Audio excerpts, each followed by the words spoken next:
All right, welcome back to the Copywriters podcast with your host, the world's greatest copywriting coach, David Garfinkel. David, how are you doing today? Hey, Nathan, I'm good. How are you? I'm doing fantastic, man, and I'm excited about today's episode. Oh, yeah. Let's get into it because we got so much to cover with him. Our guest today, Mike Giannulis, is a serial entrepreneur who understands and has depended upon the value of copy to really grow the business. When I met Mike and we started working together, his main focus was copywriting, but he has built several 7- and 8-figure businesses from scratch. And the business he runs now, he told me, is currently on track to generate 8 figures of revenue per year. It's called Sanetris, and with its products and its programs, they're mostly focused on health and wellness. He has about 30 people on staff. Mike also has a personal story you may have heard about. At one time, he weighed 540 pounds, but he has lost and kept off more than 300 pounds, and now he is a svelte 210 pounds. We're going to talk about a different transformation in his life, the journey from copywriter to CEO.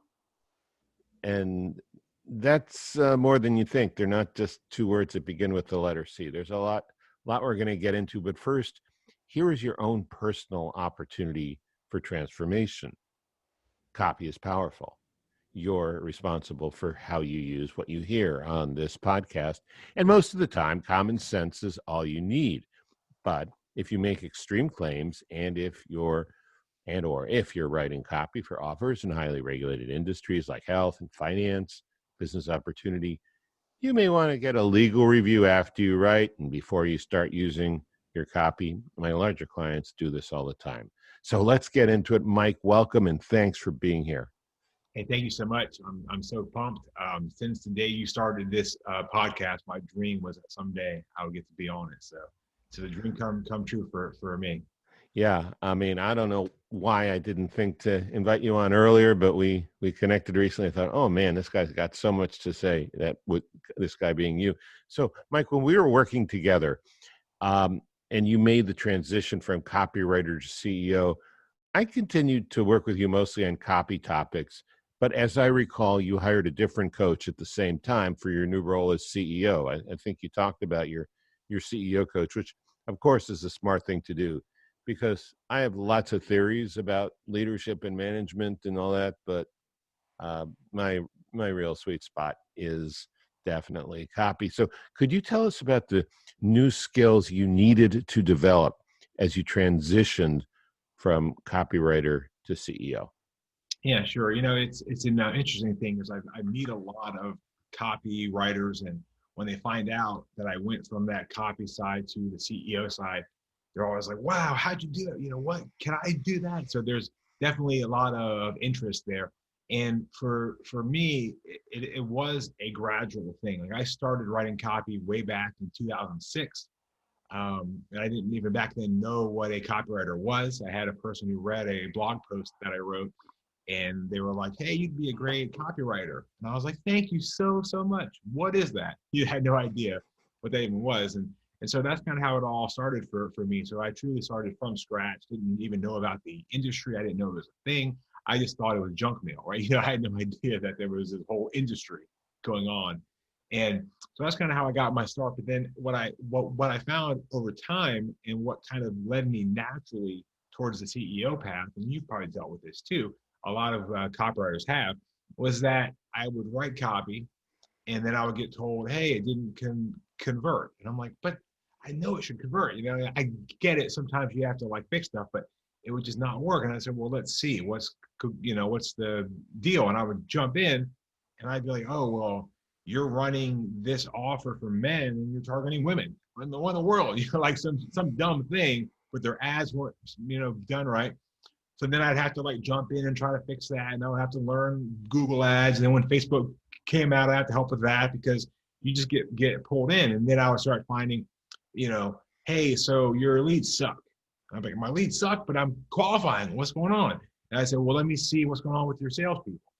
And they're like, well, we don't really have anything over there. We don't have a script. I'm like, when do you call them? Well, we just email them. So I start finding All right, well, let me see that. So now I have to fix their sales scripts.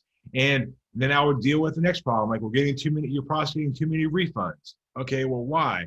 And I would end up going, well, what's your support like? What's going on over there? And as time went on, it was like copy is that sort of pinpoint where the blame comes back to, right? Mm-hmm. It's always marketing. It's always blame marketing, right? So I ended up having to jump in and like fix all these different issues. And then that led me to getting into operations, getting into finance, because then it would also come down to like, how much can we pay for this offer? Or their pricing is not right. And I would jump on with the CFO, and they'd explain why we can't do the deal that I would like to do. So I just, and that began 06 and probably, 2013, 2014, I really started to segue more and more where I was like, I build entire companies just doing my job as the copy guy. Like, why don't I just do it for myself for once instead of trying to sell for everyone else? Because at the end of the day, sometimes you'd even get told, here's, tell us what we should sell. So I would almost come in and give them an entire business plan. Here's your copy, here's what you're going to sell, here's how you're going to sell it, here's your sales script, here's your customer support scripts. I mean, that's like almost an entire company. So it was a gradual thing with me. And then when I hired you, actually, in the year that we had, I was an owner in a company, but I wasn't the CEO yet. And I had just started that pathway. And what I found was I brought on you because I knew that I needed to free myself up from the day-to-day copy. And I knew I wasn't giving it my best. I would just be like, I got to write something and just type away and send it, and so I actually brought on you because I wanted, one, for you to help me become a better copywriter just for myself, because I kind of view copy now as like my hobby, which is kind of weird, but it's so fun for me. I don't want to stop it, and two, I wanted you to help me make the unconscious stuff conscious, right? I was doing all these things, but I wasn't aware of them, right? I was, there's that 4 phases, like consciously, unconscious, aware, those things. Sure. I was somewhere between phase 3 and 4. I was trying to move on to becoming aware of why I did what I did. And you were a huge help for that, just getting this to see that. And then kind of thirdly, the big one was I wanted you to help me become a better copywriting coach myself. Mm-hmm. It's kind of neat because you had said, I think I was the first person you'd ever done that with. That's true. Yeah. So that was really cool because I knew I had to. So that maybe was part one. Was I was at the point now where I had written copy for going on 10 years at that point, and I wanted to segue. And I saw the opening there because what a CEO really does. Like, the really cool part is, and it's funny because you never really get taught this, because we use the term CEO and we just think, oh, it's synonymous with business owner. And to an extent, there is some truth there. But the reality is the CEO job is one where really your main job, you really have 2 or 3 main jobs. But I think the main job is making sure that everything gets done, Mm-hmm. right? But you want to do that in a way that you're not the one doing it. Because if you do, you end up creating bottlenecks. And then bottlenecks lead to constraints, and then constraints lead to lack of growth. So you've got to constantly be focused on who can do this, And when you're in it, when you're in the business owner, your job is just how can we do it? How can we do it? How can we do it? And you're trying to figure out how. But when you move to that CEO and you start thinking more corporately, you start thinking who. And then secondly, beyond that, your other main job is really culture.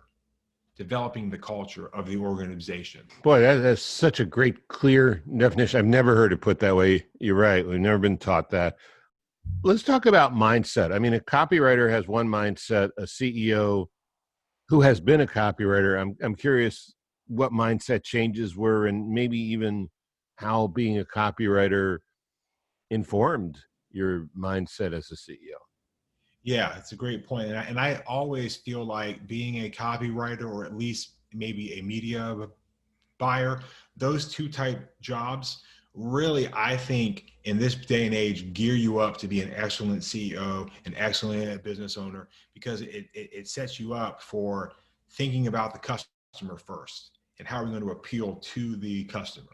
If you come from the finance side, you're just thinking about cost. What's it going to cost? Can we afford it? Can we afford it? You know, so what I found from a mindset perspective, when you're writing copy, you really, the coolest part is you really get in the mindset of the avatar, of the customer, right? You're really trained. We're trained to think, not what do we care? Who cares what we think, right? What does the customer think? What do they want? What are their needs? What are their desires? What are the things or what are the triggers that's going to make them take action? Yeah. I think the greatest skill that translates from copywriter to CEO is the psychology of humans, right? Like that is like number one. Because I meet people all the time that tell me how things should be. It should be. It should be. And I mean, when you're a copywriter, that gets beat out of your head. You give up on what should be, and you just accept the world as it is. And when you bring that skill to the CEO job, you start to realize, man, I have to meet people where they're at, and I have to give them the job as they can perform it. And I can't bring my expectations. You do, but you can't expect your expectations to come true. You know, so I assume, and this may be bad, this may be something that I need to fix in my mindset, but I pretty much go in and I assume there's going to be a lot of things that are going to break. There's going to be a lot of things that go terribly wrong, and they're not going to meet my expectations, and that's okay. Like when you let go of things, you start to figure out that the best you can hope for is like an 80-20, that they're going to give 80, they're going to be able to perform about 80% of what you could at your peak. But what I found was if I was doing 5 or 6 things, well, then I was never hitting 80% even because I was doing 5 or 6 things. Maybe I was hitting 70% or 50%. And then over time, it may take a year or two to start filling in that 20%. And those are the independent one-offs, you know, that you don't see every day. It's like, hey, what happened with this? What do I do if this happens? What's the plan if this happens? And those will appear. But I do think it's that psychology side, that understanding humans and the way they think, because it applies to everything. Like one of my greatest, I'm going to call it breakthroughs, and probably from the copywriting standpoint, this is where this came from, but I started seeing everything in the world as a marketing funnel. It doesn't matter what it is. You know, like a very small example, I just took to Twitter, and I pretty much stayed off. I've been on it since 2012, but I you know, you can go back and see I tweet like, oh man, that's a rabbit hole you can never get out of once you go down. But the crazy thing was when I really studied it, I was like, how do you really grow on Twitter, right? How do you really do it? And I was like, you know, just trying to really study it. And what the breakthrough for me, and this is a whole theory of school of thought called mental models, right? Which is, what are the mental models you can apply, maybe that you've learned somewhere else, but you can bring it to this field.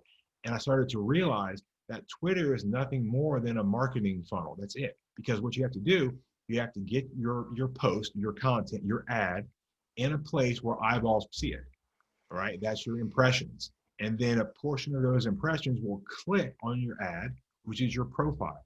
Your profile is your landing page. And the opt-in is to click follow. And Twitter actually shows you all these stats. So you start thinking, okay, so when someone writes a comment, that's where people are, I mean, when someone sends out a tweet, that's where the eyeballs are gonna be. So you have to actually do your market research, find the accounts that are most like you, that are gonna have the audience that you're going after. And then once they comment or tweet something, you have to slide in there, add your thoughts. It has to be so compelling as an ad, which really is just content, that it induces the click. They click to your profile. Your profile is your sales page, and why they should join you. Click follow. It really is a whole funnel, right? So we talked about the mindset, but from an activity point of view, what you do every day, it seems to me that a CEO is managing people and processes. And maybe I haven't been a CEO, so I don't know. Please push back if I'm wrong. As opposed to a copywriter managing words and images. Is that right? And could you talk about the activity differences? Yes, for sure. You're spot on there. You really are managing people and processes when you're CEO, and when you're a copywriter, you're managing words and images, but you're also managing people as well, because you're getting your requirements and your requests, and you're not getting what you're supposed to get, and you thought you were going to get this brochure, but they never get sent to you, and you want to review the product and they can't find it right now. You're always dealing with that. So Right. so there's always that people side. But I do think, going back to your first question about the shift, it is a big shift, because what I like about copy, which is a lot easier in the sense from the CEO job, is when you're writing copy, it's like, it's up to you. You know what I mean? They send you the stuff, you either do it or you don't. Either converts or it doesn't. And it's all on you. When you're a CEO, it's all blamed on you, but it's not always in your control, right? Right. You have to, you're relying on so many other people. It's similar in the copy standpoint that you may have to rely on a graphics person to get you images that you need. You may need to rely on interviews and people showing up for those interviews from the customer service. And I think maybe that's why I was so geared for the customer service. And David, I think when we talked the other day, actually, we talked about this, I think, was how many copywriters don't go above and beyond doing interviews, especially. Yeah, we did. We talked about that for sure. And that was something that I, like when I first, first started on this podcast, I had said, that's what opened my eyes. Was instead of just saying, oh, it didn't work, okay, I'll rewrite copy. Maybe it's because I was overly confident in myself, I have a big ego, but I was like, well, let's fix it by looking at the whole picture. And so if there's anything that I would tell, if you write copy, is don't always just, because I think when you're writing copy, you're seeing like this much, you're just like peering down this little hole. You have no idea what's going on in the company. You don't know if that email was sent at the wrong time. You don't know if your email got blocked by spam. You know what I mean? There's so many other factors. And when you write copy, you assume that you're the end all be all. Like it's all me. But really, you're just one, like I say, you're probably one out of 150 variables that are going on at any point in time. And so, I would encourage you, if you can, again, if you're writing for a big time company, they either have it fit, they've either got it figured out, or they're not going to show you. But the more you can, ask, can I talk to customer service? Can I get their feedback? I agree with you. When you're writing copy, you're just one of maybe 150 variables. Now, you can come to think that you're the make or break variable. You're the variable that if it's the weakest link in the chain, or if it breaks, it's all over. And that could be true. But just because you're very, very important and crucial and outsized in terms of the percentage of influence doesn't mean you're operating in a vacuum. You're not. There's other things. Your copy can be perfect for the market, the timing can be perfect, and something else can screw up and everything can go upside down.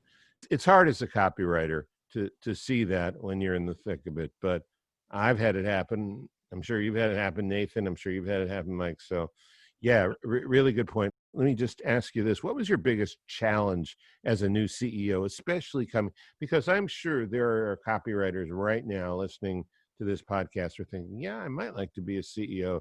And so maybe you can shortcut a major night of a million horrors by talking about your biggest challenge and how you dealt with it. Yeah, there's a lot of challenges, obviously, but I think for me, probably the biggest challenge was learning to let go of having to do everything myself. That was a really, really big thing for me. And I continued to like almost lord over everything. And I remember early on in my company, he's a good friend of mine too, but one of my employees started calling me the taskmaster. Uh-huh. Because I would, probably just because of my copy background, I didn't have a lot of trust in things getting done in a timely way. I was always waiting around for someone to do their job. And so I kind of took that attitude where I was like, I'm going to create a project and I'm going to turn every project into a task. And I'm going to put every task going to have 8 subtasks. I wouldn't even just settle for like, make a landing page. I would put in like, make sure the button color is this color. I would like really start breaking it down. And when you do that, the biggest problem is you're stifling the creativity of others and you're stifling their ability to grow. You know, the way that people learn is to be thrown something and told, figure it out. I agree with you. And I think you're also hurting the business. You're capping their potential on the contribution they can make to the business, both creatively, culturally, as well as financially, right? Yes, exactly. Yeah. And I definitely was at that point early. And it took me probably 6 months before I finally was able to let go. And then you deal also with, you know, and this is true for most things, but, you know, you also have that imposter syndrome.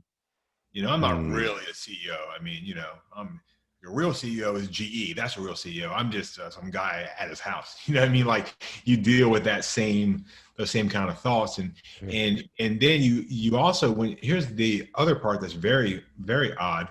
Like, the sign that you're doing a great job as a CEO is that you wake up and you have nothing to do.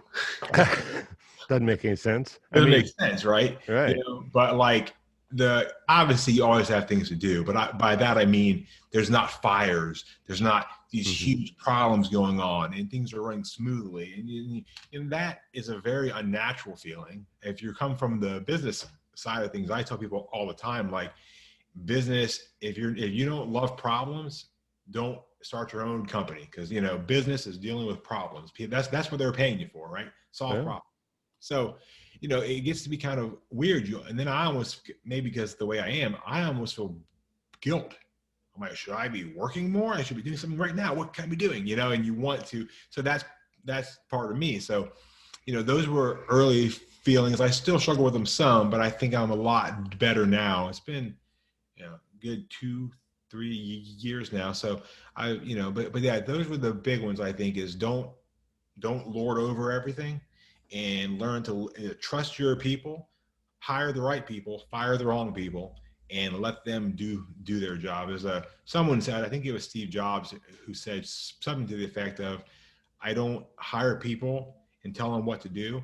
I hire people smarter than me and let them tell me what to do. You know, that kind of a thing. So yeah, you want to look for that too. It takes a little bit of ego flexibility to do what you just talked about, but I think it pays off in peace of mind and piece of the action.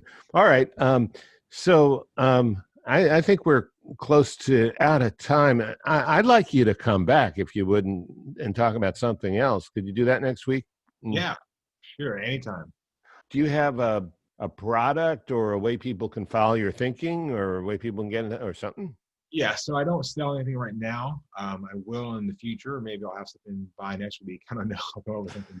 No, yeah, just go to my blog. It's a great spot to find all my social and find my most updated stuff. I do write a lot about copywriting on there still too.